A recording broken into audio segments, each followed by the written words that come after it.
Hello students, अब आज हम नेक्स्ट चैप्टर स्टार्ट करते हैं सॉलिड स्टेट। ये आप लोगों की बुक का फर्स्ट चैप्टर है, चैप्टर 1 सॉलिड स्टेट। ठीक है,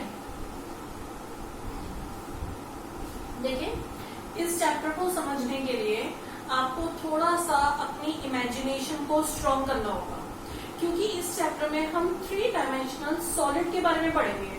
मैं आपको 3 डायमेंशनल सॉलिड की कई सारी प्रॉपर्टीज बताऊंगी, तो उसमें आपको थोड़ा सा इमेजिन करना पड़ेगा।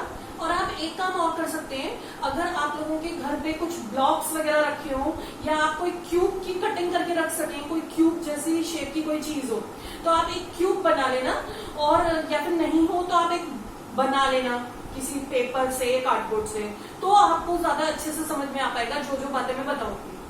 एक बार आपको बेसिक बातें समझ में आ जाएंगी तो आप चैप्टर को इजीली समझ लोगे। बहुत ज्यादा हार्ड नहीं है चैप्टर, बट स्टार्टिंग की कुछ चीजें जो है उन्हें समझने के लिए, बेसिक बातों को समझने के लिए आपको एक क्यूब की जरूरत पड़ेगी। ठीक है, देखिए अब सॉलिड स्टेट में हमें सॉलिड्स के बारे में पढ़ना है एंटायरली। पहले तो आपको ये पता होना चाहिए सॉलिड्स की कुछ जनरल प्रॉपर्टीज, सबको ही पता है। कुछ जनरल प्रॉपर्टीज सॉलिड की क्या होती हैं कि सॉलिड्स में atoms are very closely packed, ठीक है, वेरी क्लोजली पैक्ड, और डेंसिटी वेरी हाई, कंप्रेसिबिलिटी, जब बहुत क्लोजली पैक्ड है तो कंप्रेस हो ही नहीं सकते, तो लीस्ट कंप्रेसिबल, ठीक है ना, लीस्ट कंप्रेसिबल। और आप कह सकते हैं सॉलिड्स की जनरल प्रॉपर्टीज में कि बहुत ही शार्प मेल्टिंग पॉइंट भी होता है सॉलिड्स का, ठीक है ना, और ज्यादातर हाई भी होता है, high melting point and boiling point. ठीक है, तो ये सब प्रॉपर्टीज सॉलिड की कुछ कॉमन प्रॉपर्टीज है। डिफ्यूजन बिल्कुल स्लाइट होता है, डिफ्यूजन मिनिमम होता है। डिफ्यूजन सबसे ज्यादा किसमें होता है? गैसेस में होता है, फिर लिक्विड में, और मिनिमम सॉलिड। ये तो हो गई सॉलिड की कुछ जनरल प्रॉपर्टीज जो आप लोअर क्लासेस से पढ़ते आ रहे। अब सॉलिड्स के 2 टाइप है, 2 type of solids, crystalline, amorphous. Crystalline and amorphous, हम इन दोनों में डिफरेंशिएट करेंगे। अब क्या मीनिंग है क्रिस्टलाइन और एमॉर्फस का? क्रिस्टलाइन सॉलिड क्या होता है बच्चों? जिसमें प्रॉपर ऑर्डर्ड अरेंजमेंट होता है एटम्स का, proper ordered arrangement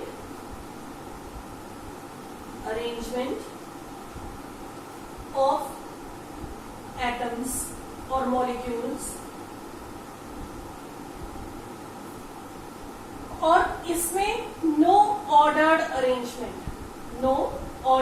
arrangement only, और if there is any arrangement, अगर है भी arrangement, if there is any arrangement,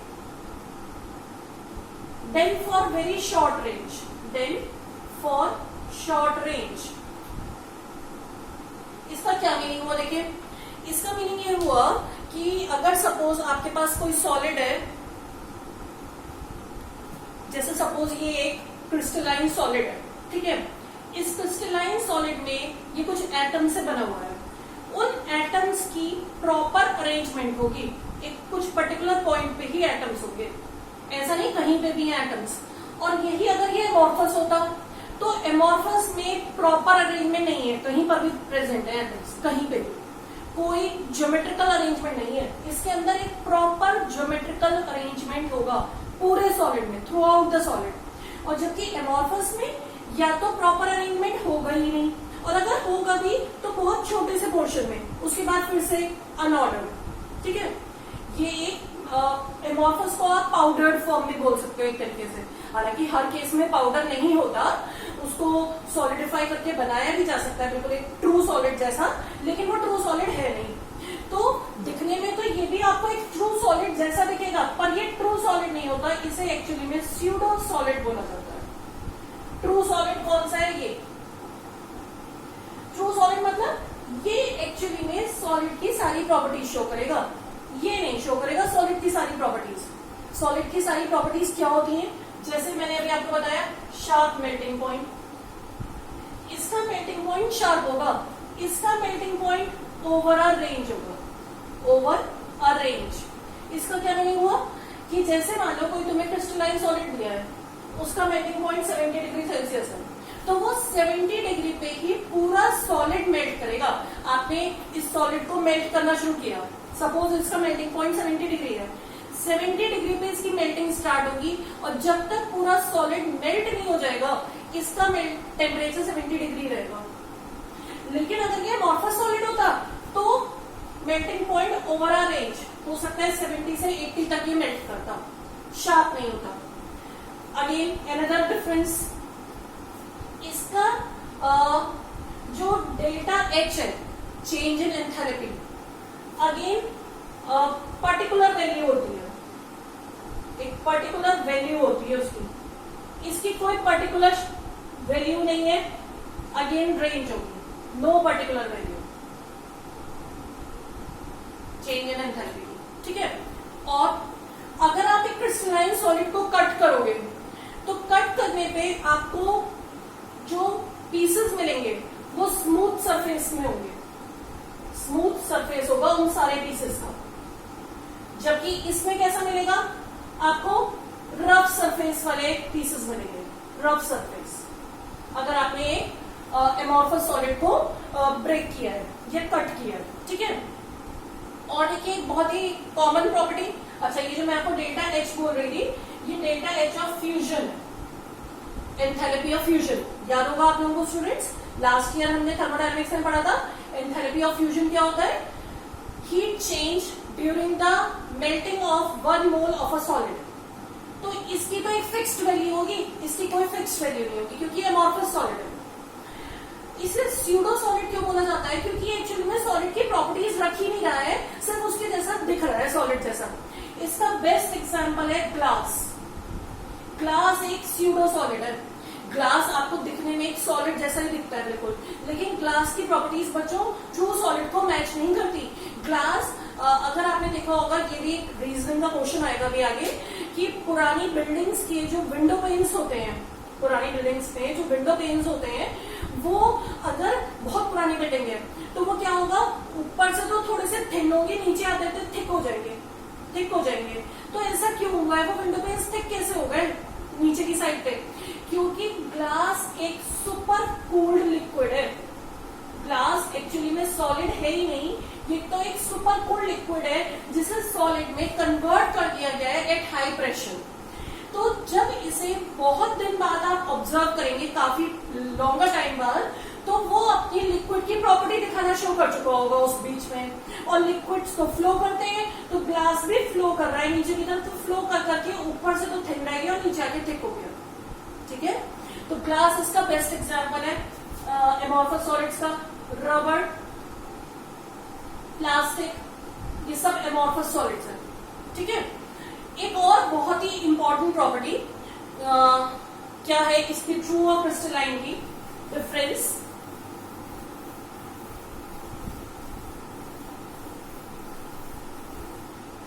एक और बहुत कॉमन प्रॉपर्टी है, क्रिस्टलाइन सॉलिड्स आर एनआइसोट्रोपिक, ये वर्ड आपके लिए नया है, एनआइसोट्रोपिक, while amorphous solids are isotropic। अब इस वर्ड का क्या मीनिंग है, आइसोट्रोपिक और एनआइसोट्रोपिक। आइसोट्रोपिक वर्ड का तो मीनिंग है amorphous solids, these solids will give only one value of a physical quantity like surface tension or refractive index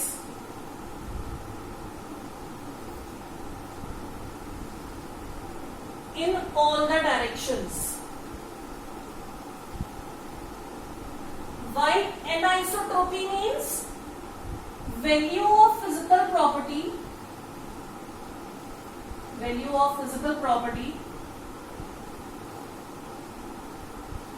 will be different in different directions,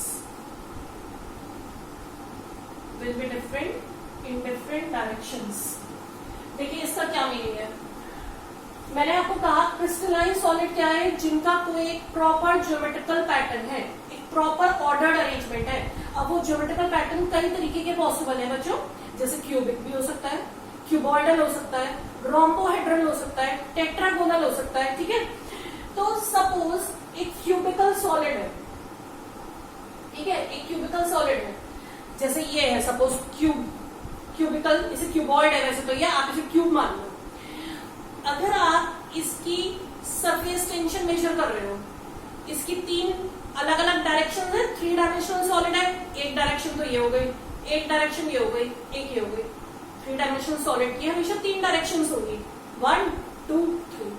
अब जब आप इसकी सरफेस टेंशन मेजर करोगे, या suppose आप इसका रिफ्लेक्टिव इंडेक्स मेजर कर रहे हो, या इसकी कंडक्टिविटी मेजर कर रहे हो, आप कोई भी इसकी फिजिकल प्रॉपर्टी मेजर कर रहे हो, आप इस डायरेक्शन के अलोंग मेजर करोगे, अलग आंसर आएगा, इस डायरेक्शन के अलोंग मेजर करोगे, अलग आंसर आएगा, इधर करोगे अलग आएगा। तीनों डायरेक्शन में आंसर अलग अलग आएंगे, लेकिन अगर आप एमोर्फस सॉलिड में मेजर करोगे तो हर तरफ एक ही आंसर निकल के आएगा। तो इस प्रॉपर्टी को बोला जाता है आइसोट्रोपी, और इसे बोला जाता है एनआइसोट्रोपी। ऐसा क्यों हो रहा है बच्चों?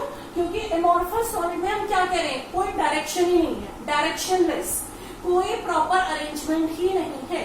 तो जब प्रॉपर अरेंजमेंट ही नहीं है तो फिर वैल्यू तो एक जैसी आएगी, चाहे कहीं पे भी चले जाओ, ठीक है। इसमें प्रॉपर 3 डायरेक्शंस है, तीनों के अलोंग एज की लेंथ डिफरेंट है, तो आंसर अलग अलग आएंगे, एक्सेप्ट क्यूबिकल सिस्टम। अभी मैंने आपसे कहा था कई तरीके के क्रिस्टलाइन सिस्टम पॉसिबल है। क्यूबिकल में बस आंसर सेम आएगा हर डायरेक्शन में, बाकी सब में डिफरेंट आएगा। क्यूबिकल में सेम क्यों आएगा बच्चों? क्यूब क्या होता है? जिसकी सारी एजेस इक्वल होती हैं। तो अगर मान लो ये क्यूब है, इसकी तीनों एजेस इक्वल है, तो क्या होगा, तीनों डायरेक्शन में, डायरेक्शन तो 3 है पर तीनों में क्योंकि एज लेंथ की वैल्यू सेम है तो आंसर भी सेम आएगा। तो ये तो एक एक्सेप्शन हो गया, लेकिन अदरवाइज क्रिस्टलाइन सॉलिड्स में एक फिजिकल क्वांटिटी का आंसर हर जगह अलग अलग आएगा, हर डायरेक्शन में। This is known as anisotropy. Okay, तो this is known as anisotropy and ये मैंने आपको बता दिया, ये आइसोट्रोपी है, ठीक है। तो ये मैं आपको क्रिस्टलाइन और एमोर्फस में कुछ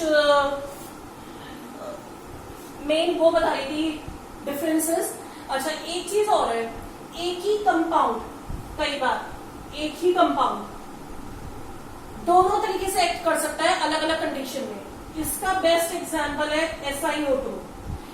SiO2 के बहुत सारे यूनिट्स को अगर क्रिस्टलाइन फॉर्म में कंबाइन होते हैं वो प्रॉपर पैटर्न में, तो वो बनाते हैं क्वार्ट्ज, और अगर वो अनऑर्डर्ड वे में कंबाइन होते हैं तो वो बनाते हैं ग्लास। ग्लास भी SiO2 से बना है और क्वार्ट्ज भी SiO2 से बना है, लेकिन क्वार्ट्ज तो क्रिस्टलाइन है और ग्लास क्या है, एमोर्फस है।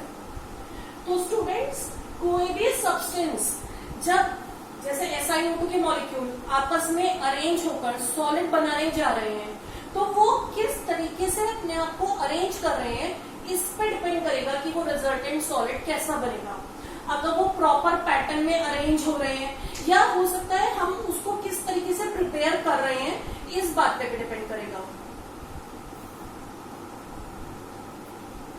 सो स्टूडेंट्स, SiO2 अगर किस तरीके से अरेंज हो रहा है, या हमने उसकी प्रिपरेशन जो हम सब्सटेंस बना रहे थे कैसे की है, इस बात पे डिपेंड करेगा। अगर वो क्रिस्टलाइन बनता है तो वो क्वार्ट्ज बना लेगा, और अगर वो प्रॉपरली अरेंज नहीं हो पाते उसके मॉलिक्यूल तो वो ग्लास बना लेगा। तो कोई क्रिस्टलाइन है या एमोर्फस है, किस बात पे डिपेंड करेगा, किस तरीके से एटम्स अरेंज हुए थे during the time of preparation, ठीक है, क्या कंडीशंस प्रोवाइड की गई थी, कितना टाइम दिया गया था प्रिपरेशन को, इन सब बातों पर डिपेंड करता है। अब ये तो हालांकि जनरल टॉपिक था, 2 टाइप के सॉलिड है, क्रिस्टलाइन और एमोर्फस, हमने दोनों के बारे में पढ़ लिया। बट एमोर्फस हमें पढ़ने नहीं है चैप्टर में, हमें सिर्फ क्रिस्टलाइन पढ़ना है। चैप्टर में हमें क्या पढ़ना है? Mainly crystalline solids. ठीक है, तो अब हम पढ़ते हैं क्रिस्टलाइन सॉलिड्स। अब देखिए, क्रिस्टलाइन सॉलिड्स को पढ़ने के लिए आपको क्या पढ़ना है पहले? अच्छा, क्रिस्टलाइन सॉलिड्स को पढ़ने के लिए कुछ टर्म्स हैं, पहले आपको ये पता होनी चाहिए, स्पेस लैटिस और क्रिस्टल लैटिस। एक टर्म तो ये हुई स्पेस लैटिस और क्रिस्टल लैटिस। क्या होता है ये? स्पेस लैटिस होता है स्टूडेंट्स, ये एक 3 डायमेंशनल सॉलिड है, एक पूरा 3 डायमेंशनल सॉलिड जिसमें एटम्स का प्रॉपर अरेंजमेंट है। देखिए जहां जहां मैं दिखा रही हूं बस एटम्स यहीं पे प्रेजेंट है, इन पॉइंट्स पे। एक यहां पर है, एक यहां पर भी है, एक यहां पर भी है, एक ऑर्डर्ड अरेंजमेंट में दिखा रही हूं मैं आपको। तो जो एक पूरा 3 डायमेंशनल सॉलिड है जिसमें प्रॉपर अरेंजमेंट है एटम्स का इन ऑल द 3 डायरेक्शन, उसे स्पेस लैटिस कहा जाता है। ये एक स्पेस लैटिस है, एक 3 डायमेंशनल सॉलिड, और वो भी प्रॉपर ज्योमेट्रिकल पैटर्न रखता है कोई ना कोई। ठीक है, तो उसे क्या बोला जाएगा? Space lattice. लेकिन स्टूडेंट्स क्या होता है जब हम सॉलिड्स को स्टडी कर रहे हैं, अभी हम सॉलिड्स की और भी कई सारी चीजें स्टडी करेंगे, एजेस पढ़ेंगे, एज लेंथ के बारे में पढ़ेंगे, डेंसिटी। अब हर बार एक पूरे 3 डायमेंशनल सॉलिड को स्टडी करना डिफिकल्ट होगा। ठीक है, तो उसके लिए क्या किया जाता है? पूरे स्पेस लैटिस को स्टडी नहीं किया जाता, इसका एक स्मॉलेस्ट पोर्शन स्टडी किया जाता है। स्मॉलेस्ट पोर्शन, जैसे आप कंसीडर कर लो एक वॉल है, पूरी वॉल भी तो एक 3 डायमेंशनल यूनिट ही है। उस वॉल को, पूरी वॉल को स्टडी करने की जगह हमने उसकी एक ब्रिक निकाल ली। ब्रिक क्या है? ब्रिक से ही तो वॉल बनी है। ब्रिक एक स्मॉलेस्ट यूनिट है जिससे वो वॉल बनी है, और ब्रिक की जो प्रॉपर्टीज होंगी वही उस सॉलिड की भी, उस वॉल की भी प्रॉपर्टीज होंगी। तो उस स्मॉलेस्ट 3 डायमेंशनल यूनिट को, जिससे कि वो पूरा सॉलिड बना है, उसे कहा जाता है यूनिट सेल। क्या बोला जाता है? Unit cell. तो यूनिट सेल स्टूडेंट्स क्या है कि जैसे मान लो ये पूरा सॉलिड था, हमने इसका एक पोर्शन निकाल लिया, ये 3 डायमेंशनल पोर्शन पूरा एक कट कर लिया। अब उस यूनिट सेल को मैं रिपीट कर रही हूं बार बार तीनों डायरेक्शन में, ऐसे भी लगाती जा रही हूं, ऐसे भी लगाती जा रही हूं और ऐसे भी। तो क्या फिर से पूरी वॉल नहीं बन जाएगी, पूरा सॉलिड बन जाएगा? भाई मैं ब्रिक निकाल लूं एक, और ब्रिक को तीनों डायरेक्शन में लगाना स्टार्ट कर दूं, ऐसे भी, इस तरह से भी, तो पूरी वॉल फिर से बन जाएगी। तो मीनिंग क्या निकला? जब आप यूनिट सेल क्या है? 3 डायमेंशनल स्मॉलेस्ट पोर्शन, और अगर आप इसे रिपीट करोगे बार बार, रिपीटेड इन ऑल 3 डायरेक्शंस, तो इससे क्या बन जाएगा? फिर से स्पेस लैटिस बन जाएगा। ठीक है, तो अगर आप यूनिट सेल को बार बार रिपीट करोगे तो उससे क्या बन जाएगा? स्पेस लैटिस बन जाएगा। एक ये बात हो गई। तो अब हम चैप्टर में क्या पढ़ेंगे कंटिन्यूअसली? हम बार बार स्पेस लैटिस नहीं पढ़ेंगे, हम यूनिट सेल पढ़ेंगे। ठीक है, क्या पढ़ेंगे? यूनिट सेल पढ़ेंगे कि यूनिट सेल इतने टाइप के हैं, यूनिट सेल की डेंसिटी ऐसे निकलती है, क्योंकि यूनिट सेल की जो यूनिट सेल वही सिलेक्ट किया जाता है, जैसे इस पूरी वॉल का वही पार्ट यूनिट सेल बनाया जाएगा जिसकी प्रॉपर्टीज पूरे सॉलिड को भी मैच करती होगी। ठीक है, और ये बात समझ में? तो अब हम यूनिट सेल को स्टडी करेंगे चैप्टर में। ठीक है, इसके बाद आता है नेक्स्ट टर्म लैटिस पॉइंट्स, और फिर एक टर्म है अगली इंटरस्टिशियल पॉइंट्स और वॉइड्स। अच्छा बच्चों, अब देखिए हम सॉलिड पढ़ रहे हैं, मैंने आपको बताया हम 3 डायमेंशनल सॉलिड पढ़ रहे हैं। सॉलिड्स में जो भी एटम प्रेजेंट होंगे, कॉन्स्टिट्यूएंट यूनिट, उसकी शेप क्या है? स्फीयर है। जैसे मैंने आपसे कहा कि सपोज ये एक सॉलिड है, सॉलिड की शेप तो क्या है पूरे सॉलिड की? क्यूबॉइड दिख रही है आपको इस टाइम। लेकिन जो एटम लगे हुए हैं यहाँ पर वो क्या है, स्फीयर, एक बॉल। तो एटम्स तो बॉल है, लेकिन पूरी 3 डायमेंशनल शेप क्या निकल कर आ रही है, क्यूबॉइड या क्यूब, कोई सी भी हो सकती है। एटम्स इस तरीके से अरेंज्ड है कि क्यूब बन चुका है या क्यूबॉइड बन चुका है, ठीक है। अब लैटिस पॉइंट्स क्या चीज है, मैंने आपसे कहा था ये एक 3 डायमेंशनल सॉलिड है, ठीक है, जिसमें कुछ प्रॉपर पोजीशन पे ही एटम प्रेजेंट है। मान लो एक एटम यहाँ रखा हुआ है, एक यहाँ है, एक इस कॉर्नर पे, एक इस कॉर्नर पे, एक एज के सेंटर पे भी है। तो एटम सिर्फ कहाँ है, कॉर्नर्स पे, मान लो एजेस के सेंटर पे है, ठीक है। तो यहाँ एक बॉल रखी है, यहाँ भी रखी है, यहाँ रखी है, यहाँ। जिन पॉइंट्स पे एटम प्रेजेंट है उन्हें क्या बोला जाएगा, लैटिस पॉइंट्स। क्या बोला जाएगा, लैटिस पॉइंट्स। तो मान लो ये क्यूब है,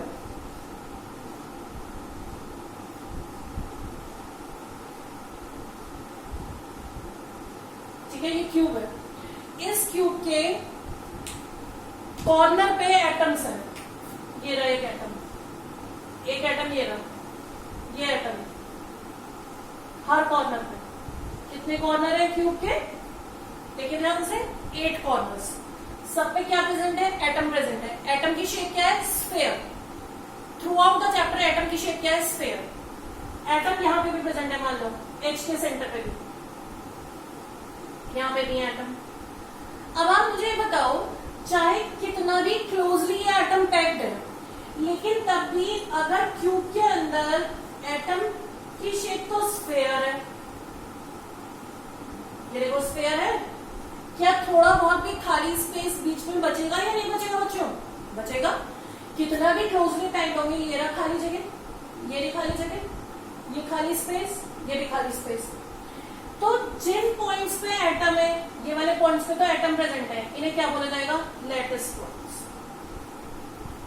और जहां पर एटम नहीं है, खाली जगह है, उसे क्या बोला जाएगा, इंटरस्टिशियल पॉइंट्स या फिर वॉइड्स।